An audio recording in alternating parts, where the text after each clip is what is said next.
Hello, Internet, and welcome to Tabletop Dub Shop, a live play game of Dungeons and Dragons with all baristas. We have started a game where we will be telling the story of friends separated over time but are brought back together because of the coronation of their closest friend. The world we will be diving into is a world of Solivant, a land of magic and of wonder in a time of plenty. Specifically, we will be in the land of Numire, and it has been 5 years since we have last all been together. We find ourselves on the deck of a ship as it sways back and forth, the sound of commotion upstairs. PE, describe your character for us. Buka is a spry, tall, skinny guy. I'm a cat, you guys. I'm a furry for the entirety of this campaign, and I didn't even think about it twice while I was making this character. But Buka is what we call a tabaxi. His coat is, well, you could probably give your best guess to what it is. You can't really tell. He is absolutely covered in grime and oils, much like a duck. So he's basically waterproof, and that is canon. You can't take that back. He's seasoned well. Yeah, oh yeah, he's very well seasoned. He's below deck, and I can imagine he is very, very alert and nervous. I got the feeling Buka's not supposed to be here. You feel the weight of this beautiful, ornate box. It's made of some like dark wood, and you see that it has two latches of like this brass kind of metal, and then there's like a keyhole. And so, do you think that on this adventure to pick up this item that Buka would have looked in the box? No, I don't think so. Buka's a professional at this point. Anytime he tries to run any errands or is asked to run any errands, he very carefully carries them out to the T, to the word. If he doesn't have to see it, he won't see it. If he doesn't have to talk to anybody, he won't. So yeah, I think he's carefully holding this box in a way that hides it from view, but hopefully it doesn't look like he's carrying something. As you had originally gone on the ship, you had gone in that pre-dawn light, like in that weird time of time is ending, and so people are starting to go to bed, but the early risers haven't quite woken up, and so this was like the opportunity for you to go in. And the ship that you're on is massive. It is genuinely like one of like the largest ships that you have even seen, even being from the city of Alcor. And so there's obviously a big occasion coming up, but you ended up going on this ship and you were able to sneak past a lot of the guards. No problem, because at this point they had gone just to full skeleton crew. But in the midst of you looking and searching for this box, you start to hear finally all of like the working hands start to wake up as they are finishing up and getting ready to unload like the rest of the people. And so the ship is docked at this point, but they are starting to like unload things. And so you know that your window of like time for escape is coming to a close. Where did I come in? Where's my exit at? I mean, you can go through the same way that you came in, which was through the main door. Can I try to find another exit? Yeah, go ahead and roll an investigation check for me. Okay. First roll of the campaign, baby. Let's go. Don't mess it up, dog or cat. A 12? With a 12, obviously you have the original way you came in, but as you look down this hallway, you start to think about the layout of the ship. And if you go straight ahead, there might be a way for you to exit through where they're doing a lot of like the unloading of the ship. And so it's like built to the side of the ship itself. And so you know in general that it would be in this direction just because you've seen it. I think I know that everybody is waking up and they're headed up the ship. I'm going to go down towards the bay doors, try my luck that way. As you start walking down this hallway, you hear like doors start to like open as people are walking. Go ahead and just roll. I'll leave it up to Buka. Go ahead and either roll a deception or a performance check as you are either trying to basically you're trying to make it seem like you belong here. Yeah. Deception or performance. Buka does not like lying, which is very strange. Oh, a 12. A 12? Perfect. That's gonna be the number for the campaign. As you're going, you are holding the box pretty, like, tight to your chest, but you are not looking at it, like, you're making this a conscious effort to, like, not draw attention to it, and as you're walking, you're just, like, greeting people as some of, like, the workers, because at this point, anybody that was, like, a patron of the ship is already off the boat. So it's only workers and whatever other items and treasures that might have been left behind. And as you continue walking, you get to the end and you go to this massive cargo area where there's, like, these, like, wooden boxes of all varying sizes, like, everywhere, and you know that there are untold treasures. You see kind of think of someone that looks more like a foreman. They turn around and they look at you and immediately, like, can tell that you aren't part of, like, the crew. And it's like this half orc man dressed in kind of just like traditional, like, navy, like, sailor clothing. And as he turns around and looks at you, and he just points and says, "Where are we going?" Sir, sorry, I was supposed to be out of here hours ago. I fell asleep in one of the cots and I overslept. I'm so sorry. I'm late for my shift. Go ahead and roll a deception check for me. You're trying to beat a 14. So I mean, Don't we haven't gotten no, to this don't number tell yet, me the number. I wish people could see that I but just rolled a natural one. beautiful. As you say your shift, this man looks at you, he's like, "You're late to your shift. What do you do?" A little bit of this and a little bit of that. I definitely don't steal things and I run. I run so Uh, fast. Perfect. As you go ahead and what's your exit route as you're trying to I'm so, again, like, the actual, like, door, like, that bay Mhm. door that where the unloading happens is Yeah. fairly large, and he's Mhm. just, like, standing, like, dead center. I'm running towards I picture a staircase-esque storage style of the boxes around the to my right, and I'm just gonna start running up the boxes to try to jump over him and get Yeah, out of there. Yeah. 100%. Go ahead and roll an acrobatics check for me. Okay. You can do this. Cats can do stuff. We gotta get you new dice. That's a 9. A 9. As you go, you hear this, like, foreman yell, "Wait, wait, wait, wait, get him!" And as you go, like, the distraction of, like, as you're looking to see, like, any possible people that might be a problem for you, in that distracted moment, your foot goes and slides, and you feel like your shin just, like, skin a little bit. In falling, you're able to, like, catch yourself. Even with a 9, that's Perfect. still more than enough to get up there. And then you Okay. pull yourself up. Do you just, like, book it towards the exit? Yeah, I'm still running. I think maybe if I can, I'll, like, push over some boxes on my way out. Necessary Sorry. for that one. Sorry. Sorry.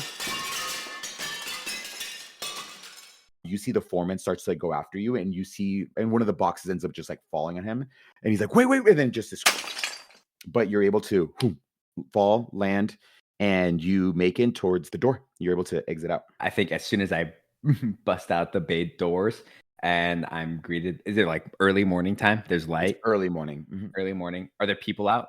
There's definitely at least, like, 40 to 50 people that are, like, out. Okay.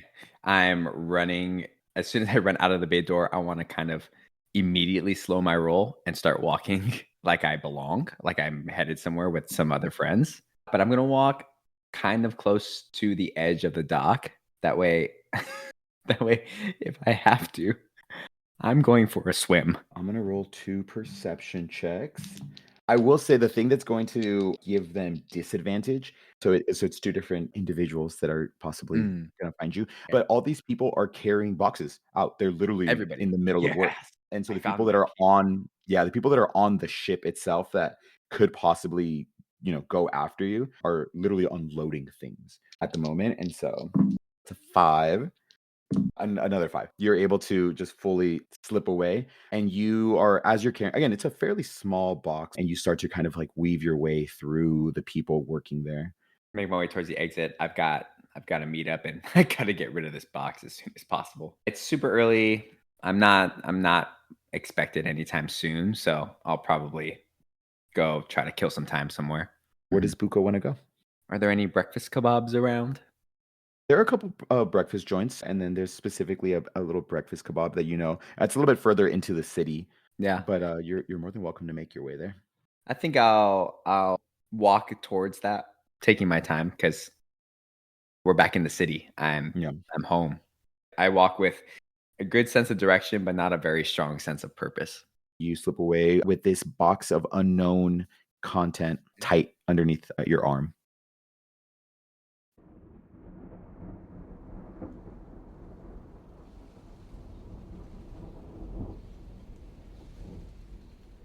Ship in the middle of a storm, the sailing like desperately holding on, most of it being pulled back to not rip in the storm, and just enough to kind of give the ship direction heading west. Most people are down below deck trying to get away from the rain and the water and the wind as the storm starts to pick up, and you feel like the creaking of the wood of the ship as it's making its way through the storm back to Numire. But outside in the middle of this storm, we find Jordan. Who do we find? My name is Pierce. I am a 6'1" human with short red hair and light brown eyes. A ginger, I know.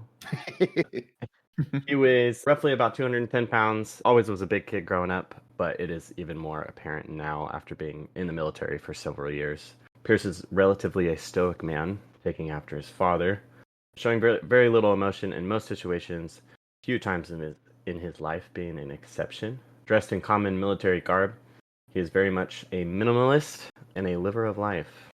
Pierce, go ahead and give me a perception check. 19. Ooh, baby, let's go. You find yourself like on the deck of this massive ship. Something catches your eyes. As you look up, it's kind of hard to see, but where the crow's nest is, you see with a 19 something, a shirt, like a cloak, like something is like caught in the actual like rigging just on the other side of the crow's nest. So where the crow's nest is, it's like this line of rigging, and you see that something like some article of clothing is like stuck there. I think Pierce definitely like to go up there, try Yeah. to figure out what's going on, what it is. Good on. As you try to climb up this crow's nest, go ahead and go roll me either athletics or acrobatics. We'll go athletic. Lovely. It'll be a 16. 16. In the midst of this storm, you have to go slowly. You feel like each handle of this ladder that leads up to the crow's nest is dripping wet, but you're able to like get a firm grip, and then you pull yourself up, but you finally are able to hop up, and you see that it is this like dark gray cloak that is caught in like one of the ropes of the rigging, and it's within reach, but you kind of have to like reach out a little bit beyond the crow's nest. I mean, I came all this way, so I'm gonna at least try to reach for it. Beautiful. You go and reach for it, and you feel like that moment as like the ship is literally still like lurching back and forth. In one of those where the lurching kind of pushes you forward, but you're able to grab it, and then with the other hand grabbing onto like the edge of this crow's nest, and you're able to like pull it back. Go ahead and roll me a history check. An 8. An 8. Here we go. Those are the rolls we want to see, baby. Those are the rolls we want, dog. As you roll an 8, it's hard to place. Like, in general, I'll say even with an 8, the colors are part of like the Numerian military like regalia. Like, the coloring is correct. But as you look at it, like, I mean, you've kind of grown up around the military your entire life. And the coloring is right, but the style of it is very different from what you're used to. It almost looks like something that your dad might have worn, but even then, like the style of it's like a little different. Like an outdated or like older version of what I wear now, kind of what I'm. Yeah, and it's hard to, I'll say with that, like it's like an outdated version of it, but I'll say with an 8 history, like you can't quite place like what time frame it is. It's this fairly thick cloak that does have like this hood, and you notice these like symbols that don't match like the cloak that you typically will wear. You notice that there's like this almost like a wax seal on it, and then as you grab it, it is perfectly dry. I'd like to put it on. You put it on over the clothes you have now. You are still soaked, but as you put it on and you put the hood over, you just feel like almost like water hitting tarp. Like you feel like the water drops hitting or the raindrops hitting you, but they just fully slide off as you start to kind of like feel a little bit of not quite dryness, but just a little bit of like a reprieve from the storm. Do I know at this point about how far from? You're supposed to be getting back into Alcor early in the morning, like maybe even like pre-dawn. Got it. Cool. I think I'll stay while I don't really know how long the storm is gonna last. The cloak. I mean, I was in the storm anyways, and now like this like cloak that I found has made it that much less uncomfortable. While I still might be a little bit cold or a little bit wet, I'm like chilling. So I think I might stay in the crow's nest. Yeah, you look around and then it's this like beautifully terrifying sight of being like at the top of the world basically. And all you see are like these massive waves kind of like hit the side of the ship. And the ship itself is built for these like long distance like trips in the ocean. And so it's terrifying in the sense of the ship can handle it, but also that's like a 10-foot, 15-foot wave, and that's also very scary. But you're in a position where you're literally just above it all. In the place that you are, go ahead and roll me a perception check and go ahead and do this one with advantage. Ooh, a 13. The ship itself is very long and it's kind of hard to see off in the distance. Like you're in a good position, but rain is still kind of like hitting you in the face, and it's rain that like stings a little bit as it hits you. Just like the impact of it is like fairly sharp. You notice it's not a figure, but you notice like a shape at the top of some of the ropes on the back half of the ship, and it's hard to tell. It's an animal of some kind. It's dark coloring, but you just feel this sensation that it is looking at you. And then you're in this weird staring contest for a little bit. And then after like a minute or so, you realize it's a bird as it flaps its wings and then goes into the storm. It had like the coloring of like a crow or like a raven of some kind, but as it started to fly away, it was a lot larger than that. Other than being confused at why I just had a staring contest with a really large bird, knowing that we might get in pretty early, I might just try to get comfortable.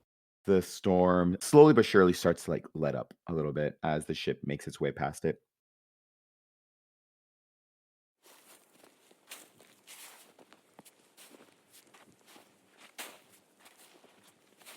We head north past water, past these massive trees.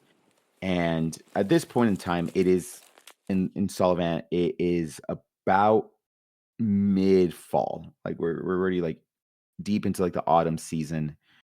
And as we continue traveling north, more and more flecks of white as snow starts to become more apparent. Not incredibly heavy snow quite just yet, but we make our way to this massive school. It's like this massive academy.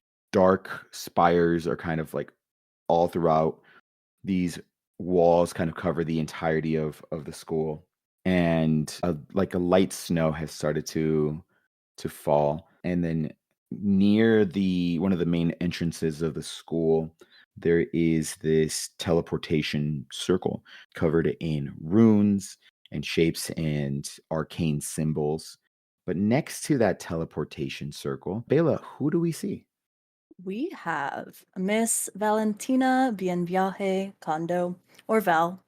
She is a high elf ranger. She is a fit 5'5" with silver long wavy hair, with many little braids scattered within. Blue eyes that disrespect authority, very important. She was born with the entire chip isle on her shoulders, so always has something against someone, and a bow on her back. And she is dressed like, honestly, just imagine how your 12-year-old self would want to look type of cool, specifically dressed in clothes from a Hot Topic pop-up at a Renaissance fair. I would also like to add that she is a horse girl, canonly, but not by choice. Bow slung across your back. And then right next to you is a beautiful, just like big rosy cheeks, halfling, a woman by the name of Darcy Cherryfoot is there. She's kind of like your unspoken maternal figure here at this academy. And as you are kind of ready to leave Lenneth Academy, she is kind of like she kind of squeezes your hand a little bit, and you see she kind of pipes up a little bit and just says, I know you're nervous. I know going back home, you haven't been home in a while. Just know that things are going to be different and your parents are going to be your parents, but they still love you and you're going to be back before you know it. Okay. So Love is a strong word for my parents. they have a parental duty to make sure that you are taken care of at least when you are at home. So that's why they put me here so long ago, and I haven't been home since. Okay, in all God. fairness, you also didn't want to go back home. It So didn't feel welcoming. Why would I want to go back? you're right. Listen, I've only met your parents a handful of times and How talked to them. lucky. They were almost nice to me. So I think that we can put that in the W category, right? Almost nice is something. That's a lot for them. Yeah. Well, listen, they said they were gonna come and pick you up, which is something. I think that's good. Is that why I'm taking the portal? Well, that and then it's also just faster just to make it back home. So they don't have to come meet me. I meet them technically. So I'm making the bigger step as a bigger person. Well, they're gonna be here. So and then Uh-huh. you guys get to go back. So and it'll be warmer where you go, so it's already, a little cold here, but I'm not convinced this is going to be a good time. listen, it's only a couple days, and then after the coronation, you can come back. We can be back in Iros, and we don't have to worry about it. So Biggest sigh. you're gonna do great. And she kind of gives you like a little squeeze. How tall is Val? 5'5". 5'5". This 3'1" halfling, just dressed in not quite like academic robes, but you see that she has on kind of like a black like tunic with like this like dark black cloak over it.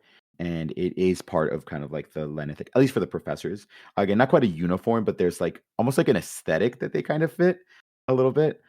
And so, but she is dressed in that, these like warm gloves, and she kind of gives you like this tight little squeeze. And as she says, I know you would have loved to see Thel before you left. But then he said, you're going to be back. So why would he say goodbye? You know, he doesn't want to cry in front of us. I don't think I've seen that man cry before. But Exactly. honestly, you know what? That makes sense. That makes sense. Okay, I'm gonna bring this up next time I see him. But yeah, he said he'll be back in a few days, so he'll be ready to see you when you come back. But yeah, I think they should. And then at mid sentence, you start to see this like arcane as all of the runes start to kind of like turn and move a little bit along this teleportation. And this teleportation circle is this like almost like a marble dais, and it's about like a 10-foot diameter. So it's like fair. So it's like groups of people can go like at a time. And so you start to see like these sparks as runes start to like move across it. And there's like this weird, like opalescent kind of like sheen as like a dome of like arcane energy starts like spark over it. See like kind of glimpses of like the night sky of like the location that the your parents are coming from. And you start to notice like the night sky, you start to see like trees, you see Alcor, the castle, and it's like these weird, like kind of like images. It's kind of hard to like glimpse it fully. It's almost like it starts to look almost like a soap bubble, and this dome starts to look like that for a second, and then it kind of solidifies, and then it falls down, and you see Hicks, your parents' like assistant, kind of helps handle like day to day business for them for the family business, as well as like two other just like armed kind of like soldiers. Their parents would typically like hire whenever they're basically just security. But you don't see anybody else. Hmm. So they As sent you instead? as you say that, Hicks is hello to you too, Escondo. Your parents send their deepest regrets that they couldn't make their way here, but they are incredibly thrilled to have you back home, and then they are expecting you for dinner. Isn't it always their deepest regrets? They are so sad that they couldn't make it here, but they sent me, so You know what? Like half glad that it's just you and these lovely gentlemen that they tend to always bring with you, but they just don't thanks. want you traveling alone. And so at least a little entourage, as it were, for when you make it back home. But they are excited for dinner. So they have an event. There's a party at your home. So For who? it's an event that they have. They're meeting up with some donors and people kind of involved and helping out with a business. And so they are, I believe, meeting up with some new people that they're hoping to get into business with. I'm not fully in the know. I think I'm supposed to meet some of these people as well later, but they wanted you there, which is why they asked for you to come through the teleportation circle and not through a caravan like you had originally requested. So It's like they think I'm gonna sneak away or something. because you have multiple times. They're not so welcoming to bring me home. You Why I haven't haven't been home in 5 years. So reason. the last couple times you did get away. So that's why I'm here right now. If it wasn't for coronation, I would not be going. Yeah. And then as you say that, Darcy's kind of like, see, like that's gonna be so exciting. Like I know Weaver's gonna be so excited to see you. And you I mean, I don't think you've talked to her this whole time, so I think I it'd be haven't talked good. to anyone, but Yeah. yeah. Are your friends gonna be there? Or? You know, maybe? I would assume so. I mean, you all grew up together, right? Yeah, but that was so long ago and no one's written. Well, They know where I'm at. yeah. Yeah. Well, you know what? We'll see. And then either way, you'll see Weaver. I think it'll be good to see her and kind of be back home for a little bit, maybe get some, change of clothes or something you want to get from home, and then you'll be back within a week. So A week. week. Nothing more. And then as she goes, she kind of like pulls you down just like a little bit. And then as she goes in, like gives you a hug. And as she is like wrapped, like you have to like lean down a little bit, obviously. But she like wraps, she's like on her tippy toes. And as she wraps like her arms like around your neck and then just squeezes you a little bit and just says, be good, listen to them, avoid getting into trouble so you can just make it back. And then you don't have to deal with them for a little bit longer. No promises, but I will be back. Okay, good. And he gives you a tight squeeze. And Hicks just looks and is like, so are we ready to go? Begrudgingly so, yes. Yeah. Do you think how much luggage do you think Val would have? At least like 5 suitcases that pass TSA standards. And the Uh, horse. These are just the essentials. like as you're saying goodbye to Darcy, you see like the two armed guards. Part of the reason why they're probably here is to help with just carrying the luggage through, as they help with your various forms of like kind of luggage, and they put it into the teleportation dais. Cool. Does Val walk onto the dais? I think she's given enough sass today, so she will walk. Very cool. You do me a favor. Will you roll me a nature check and then roll me a insight check? Not one nature check. Let's freaking go. And then insight check would be an 18. 18. Okay. With a nat 1 nature check, you just see the storm starting to kind of like brew off in the distance, but it's going to start snowing out. And then Lenneth Academy, where they are because they are like in like the northern nation. So you have Numire to the south, Stakaria to the north. And so Lenneth Academy is like in the southernmost part of that nation. And so it gets hit with snow, but not as bad as like the tundras of the north. But as you're entering this like mid fall season, you know that, you know, snowstorms aren't like that uncommon of a thing, and you start to see like the dark clouds kind of start to brew as that's happening. And then with an 18 insight, Mm-hmm. you see Darcy kind of like look up a little bit, and then as she wraps like this like thick like fur lined coat like a little bit closer to herself, and you see that she looks it's like a mixture of feelings, but she's sad that you're leaving. And then, but I'll say even with an 18, you notice that there's something like on her mind. Like she's looking at you and she's sad, but like you can kind of tell her eyes. Like the thing you notice with an 18 is her eyes kind of like glancing back towards the academy. So, and that's kind of what you get with that. Are you then all set to go then? All the goodbyes? All the goodbyes. Okay. And then you see Hicks kind of points to one of the mages that's kind of in charge of helping, like, at least on this end with the teleportation circle. And you see this mage's eyes kind of like light up a little bit with this like arcane flare. And they chant some magic spells, and then kind of similar effect, except it's like in reverse. And so you don't quite see the full effect of it being inside of the circle, but the runes light up, electricity starts to crackle, and then almost immediately it's pitch black for 3 seconds, and then whoom, and you find yourself in a bustling city of Alcor as you hear people everywhere. The volume of Alcor versus the volume of Lenneth Academy is fully night and day.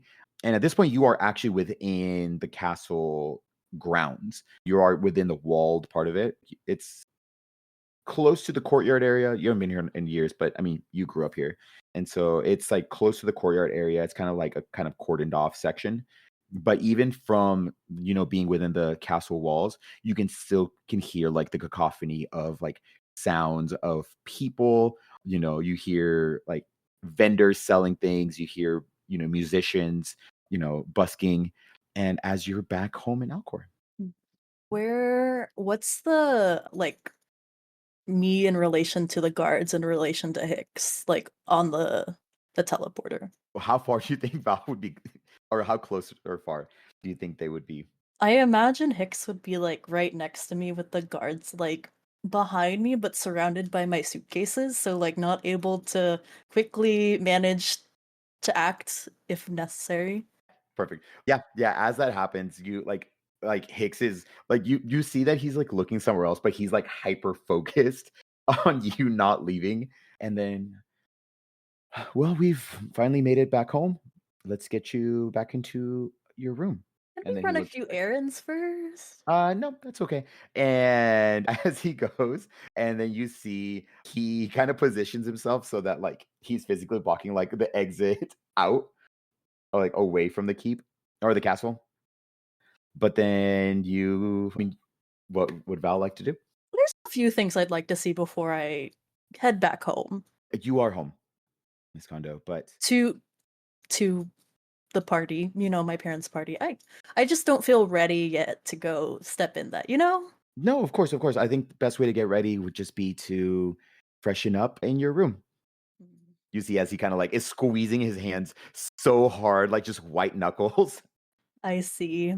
Okay, so I guess we should start heading that way then, right?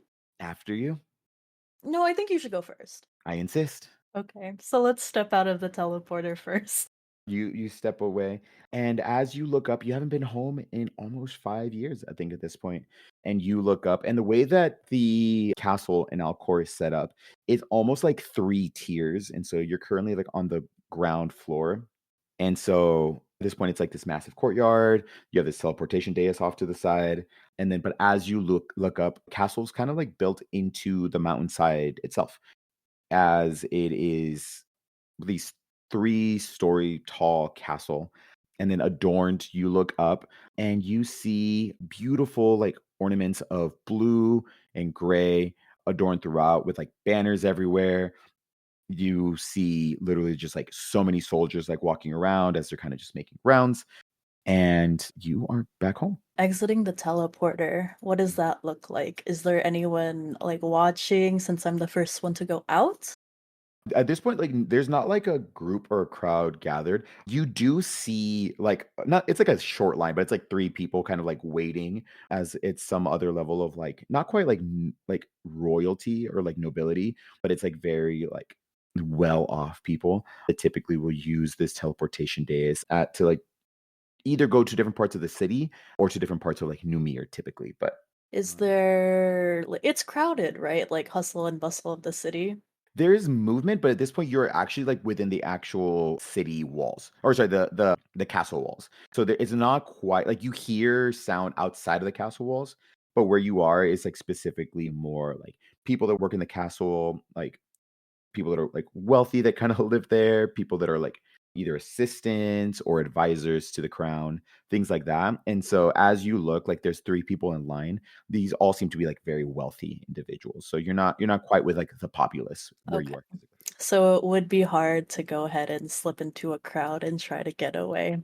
Okay. So, I guess I will just wait for Hicks to help the other men with my luggage. you see that he makes no move to help them at all, as the 2 guards are like trying. It's like that awkward balance of like when you're holding something under your arm, but you're trying to grab something so it loosens its hold. As these men are just absolutely struggling, and Hicks just says, "Men, get to it." They're trying their best. So we're trying our best. But eventually they're able to kind of like grab stuff, and they're just kind of like shimmying their way. But Hicks stays by your side the whole time. We love Hicks. I still have my longbow. You do have your longbow. you whack him across the head with it. Can I tell him to carry it? Sure. Can you carry this for me? It's very heavy. And their hands are so full. I would love nothing more, Miss Kondo, as you hand the bow, and it's not like over the top heavy, but I mean it's like it's a well made bow, and he kind of grabs it and puts it over his shoulder. While he's adjusting and trying to like deal with the weight, can I sneak away? You see, he goes. Go ahead and roll a stealth check for me. Okay. She wants it. She wants it. 19. Oh no! With a nat 20%. No, Oh, no. no. As you No, hold on. You cannot make an NPC roll the first nat 20 of our Look, entire game. Listen. Hold on. Let's see if I can find it. I hate it. Oh no. I'm defeated. As he's adjusting it, literally not even looking at you, as you start to kind of like, thank you so much, and then you hand it to him, so he, has to hold on to it like really tight. As he's adjusting it and putting it over his shoulder, as you start to sneak away, and he's like, Miss Kondo, your parents are waiting. You're right. You're so right. And we have such important guests to go meet. So I think just defeated, and I've tried everything that I can think of at this point. I will just start our journey walking to our place. He follows behind you as you make your way through the different tiers back to your childhood home. With that, we cut back to Buka. Buka, at this point, it's probably like later in the day. You're nearing the end of your shift as you work in this tavern, the Lean Forest. And you know that Hecken, the man they assigned you to this role to get this box originally, won't be in probably for another couple more hours. You start to feel kind of like the end of the day, quote unquote, as you are kind of ready to finish up, because you won't meet up with him until tonight. That was like the assigned meeting time. What does Buka want to do? I think as I'm nearing the end of my shift, I give the bar one last stare down and try to meet any of our patrons' eyes and decide non-verbally if anybody wants anything before I start getting ready for the next person to take my place. It is the day shift at a bar, so I imagine there's all of 2 people there. But I'm running it like it's the busiest spot. I'm flipping cups. I'm wiping them down. I'm putting bottles up, and then I'm putting them down, and then I'm putting them back up to make myself feel busy. Yeah, and to bring some excitement back into these old timers. Yeah, as you're at this point too, it's like you see these 2 individuals. It's this half orcish woman and then this dwarvish man, as they are like what appears to be like almost like a lunch break, and so they just are just having like an ale before, either before work or as they're getting off. It's kind of hard to tell. And then you see one of your regulars, Alan, just fully passed out like on the counter, just head to like just face the counter. But he's there most days, so he's a pretty loyal patron for the Lean Forest. Yeah, I'm gonna walk towards Alan. I'm gonna take his half full cup and replace it with an empty one. So when he wakes up, he thinks he drank all of his drink. I'm gonna save it for his next drink, because whenever Alan comes in, he's already drunk. So you have like a bucket just for like Alan's drink. It's Alan's. That's what we call our well. Only Alan orders our well drinks. I'm gonna go up to the orcish, and you said a halfling, a dwarvish man, dwarvish man, and the half orcish woman. I'm gonna stroll up and say, "Hey, are you just here with your sister, or?" Yeah, something like that. We're just we're about to go into work, so we need a little pick me up. Oh, the family business. What do you do? You see the half orcish woman kind of like speaks up a little bit and just says, we work at the port. We're hired security, so we've heard about just like a string of thefts along there. So we got hired to kind of make sure that nothing gets taken. So, but it's a long shift for us. So especially with the coronation coming up, so they've been having us work doubles. Yeah, no, I got you. Hey, this next one's on me. I hope you guys have a good rest of your shift, but I pour them up another glass each, because a drunk guard is good for me. So Hey, cheers to that, man. As you hand it, they start to like kind of down it like fairly quickly, mhm. and then they like finish about like half of it. Yeah, we gotta get going soon. So let's just finish this up, and then we can get going. So Okay. Well, thank you guys so much for coming in. Really enjoyed your company. As you can see, we're super busy and cut in some sounds of crickets and the feeling of dust in the room because literally there's only three people there. you see, And there's like you see the half orcish woman's like, is that a tumbleweed? Go- comes across the floor of the bar. Come back and visit anytime. I'll be here at least during the day. This is my shift. So Yeah. you have a Then great day. we'll probably see you then. Yeah, we'll be here. We're in the area, so Awesome. I'll see you soon. What's your names? you see the dwarvish man kind of speaks up, and then he's like, I'm Toric. Torque. Toric. Toric. Ah, Toric. I like Yeah. that. You see the half orcish woman speaks up, and she says, Garuk. Garuk. Toric, thank you so much for joining us today, and I hope you have a wonderful time down at the docks. Yeah, well, good luck with wrangling in this crowd. I know they get a little crazy here, so It's a rowdy bunch. Hey, Alan. Yep, there he is. they look over, just like, is he okay? He'll be fine. Okay, well, and then you see they kind of finish up their drinks. Well, we appreciate it, and then they slide you a silver. So Awesome. all right, and then cool, Tark, let's go, and then they exit. So now it's just me and Alan. Alan, you hear just kind of like is snoring at this point, and Alan. then yeah, and then you see yeah, at this point it's probably like noon-ish. And then you see Eula come in, and she's like this like older, she's a human woman, just dressed in like brown clothing, brunette, like hair pulled back into like a tight bun. She's probably like in her like mid 40s, and just says, "Any Buka, good seeing you, good seeing you." Just Alan. Just Alan. Had a couple others here earlier, but they come and they go. All right, we'll get the kitchen started. Yep, you're good. Go get some rest. Thanks. I'm gonna slide out. I'm gonna drop that silver into the tip jar for Eula. And you make your way out. Heck. For Buka, where would you like to go?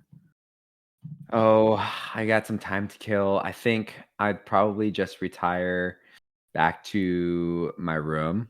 I walk out of the bar and I stretch my arms like I'm exhausted.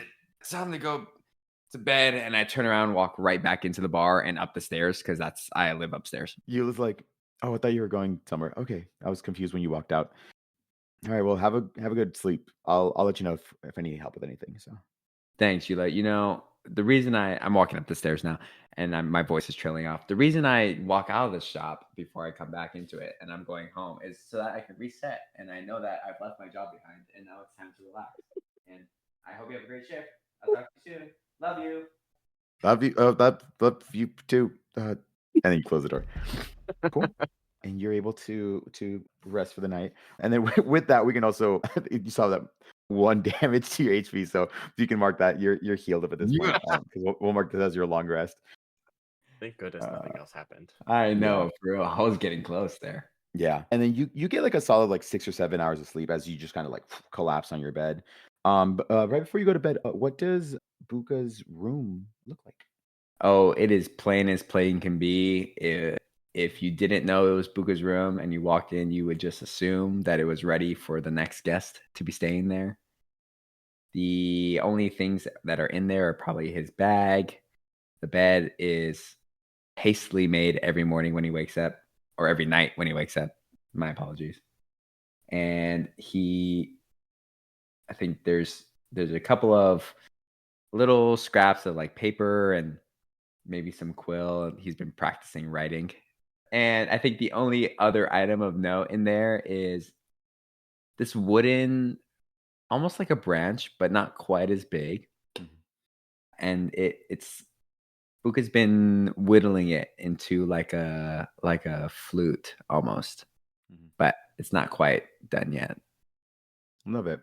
Yeah, it's fairly long and genuinely like it's probably about 2 feet in length, maybe 2.5 feet in length. Mm. And it's this beautiful, beautiful like wood, even like carved.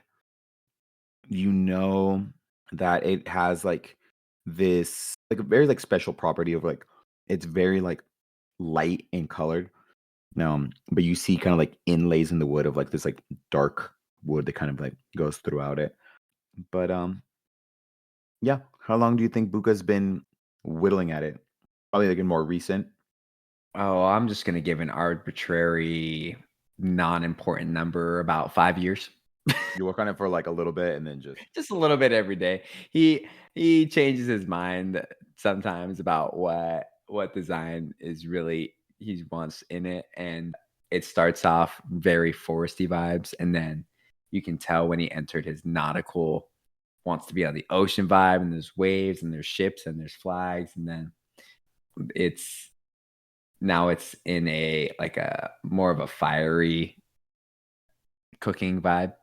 I like I it. don't know how else to describe that one. Yeah, no, I love it. Yeah, part of the length of Yeah. it is like, or like part of like the reason it's taken so long is like the flute itself is probably done at this point, but just like little designs that you'll like carve into, like, for like 20 minutes at a time or something. And then you kind of just let it be for a few days or a few weeks and then go back to it. But very cool. I love that. It's typically time to wake back up again as you start to hear kind of like commotion downstairs as like nighttime starts to roll through and it's time to go to the lean forest. And at this point, you wake up and it is dark in your room. Perfect. The way I like it. I'm awake because the crowd is here, and I'm excited because if the crowd's here, that means Heckin's here. I'm gonna go and grab my box from underneath the bed. I'm gonna sneak back on down the stairs. Cool. You go downstairs, and at this point, it's the lean forest is fairly filled up at this point. It's like a pretty rowdy bar. And then go ahead and give me a perception check. Okay. You're not gonna freaking believe me when I tell you I rolled another 12. Another 12. But as you look with a 12, you don't see Heckin yet. Like, he's not there. But I mean, it's still fairly like early into the night. So he'll stop by probably in the next hour or so.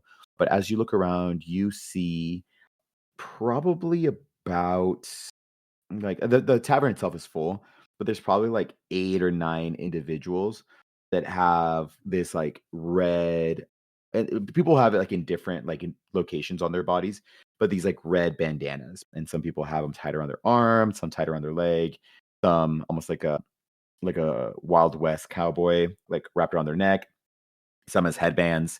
But you see various, of these red bands that typically are Heckins employers or employees. So I keep mine tucked away underneath my coat or underneath my vest because it's still early. Heckin's not here, and nobody needs to know that I'm here for him as well. Even though I make eye contact with all of them, and we all know each other. yeah. So at this point, it's just like an unspoken, because also the other patrons at the bar also know like what the red symbolizes. And so, yeah, you see Eula's kind of like still in the last couple hours of her shift. And then she kind of like looks at you and then kind of gives you a look of like, you want to drink? I nod stoically. Give me the strongest stuff we've got. Do not touch Alan's well. I just added to it today. As she like pours back into the well, and then you see it, she grabs like this dwarven ale and kind of slides it your way. I It is sniff not it. good. It is I not sniff it good. so hard. What does it smell like, Renee? Tell me what this dwarven ale smells like. All hops. It's all hops. It's 100% Oh, hops. man. It is just dry hops in a cup, not even brewed. I I lap at it. I lap at it like a cat that I am. Everyone just drinking it normal. Can't even- You see a tabaxi, you see another tabaxi like further Just drinking down. it like a normal. As he like looks at you, gives you like a side eye, and turns his body to like be away from you a little bit as he just drinks his ale like a normal humanoid does.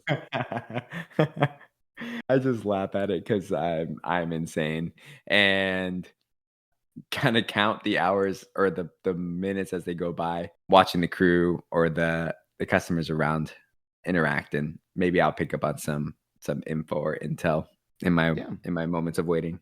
Yeah. Go ahead and roll me. I'll leave it up to you. Go ahead and roll me either perception or investigation. Oh yeah, we're gonna go with perception. Perception. Bro, you gotta get new dice. You have to get new dice. I wish we could just have a camera over my dice. I don't think you've rolled anything besides a 1 and a 12 this entire session. This is absolutely insane. Yeah. I'm nose, mouth, ears, eyes deep in Just this so dwarven ale. focused. I Just am so focused. What's your +2 perception? perception +4. +4? Yeah. So 5? Yeah. I'll say with a 5 perception, there's just you see new faces. Nice. People that aren't like typical patrons to the Lean Forest. Typically, there's a lot of like the same kind of people. Like you have Alan, you have like obviously like Heckin's employees, like you have like stuff like that. But yeah, you end up kind of just seeing new faces, and I think that's all you can kind of really get with a 5. But you wait a few hours, and then it's probably like later into the night at this point, and you see coming in from not even like the front door, but like from this like back door that's not necessarily hidden, but it's just not like the common patron just wouldn't use it. You see this 3.5 foot tall, very stout dwarf, dark gray hair that's pulled back into a braid, long gray beard, also like tucked into a braid with like a silver ring at the end. And you see just this massive scar down his right eye as he's trailed by 2 individuals. One's like a human and one's like an orc. But you see Heckin Greybrew kind of like walk in, and he goes to like his usual corner table where he typically conducts business and hangs out for the night. As he's walking, he kind of like looks over and then makes eye contact with you and then just continues walking. He doesn't give me a nod or anything. He just brushes over me like I'm a nobody. Take it how you will. Oh my gosh. Well, Buka doesn't even see that because he rolled a 1 on perception. He's just in love with this ale for some reason. But definitely sees Heckin come into the room. I'm going to finish my ale, and I'm going to walk shyly over to Heckin's table, and I'm going to start pulling out the scarf out of the tuft of my vest. So that way it's showing underneath my chin as I approach the table. Yeah. As you approach, Eula like leaves, already having dropped off a few drinks for them. And then as you do you sit down or do you stay standing? I stay standing, but I kind of like turn halfway and lean against the table a little bit because I don't want them to think that I'm eager to talk to them. I'm playing hard to get. I love it. You see as he's like deep into his like ale, I can just kind of looks over at you and just says, "Oh, you finally decided to bring out the red then." Well, I've got perceptions to keep up. I need my patrons to trust me. And we had a busy afternoon today, and I would hate for anybody to think that I was up to no good. Fair enough. How'd it go with the errand I sent you on? I pull out the box, set it on the table, and I wrap my fingers on it. And I slide it across the table. It goes. Let me roll for it. Wait, hold on. I'm self rolling. It goes 2 inches, and then I grab it and I push it all the way across the table to him. As you go and slide it, there's like, I mean, it's not like super heavy, but it's got like some weight to it. So as you go and slide it, the physical weight of the box just kind of like prevents it from moving too much.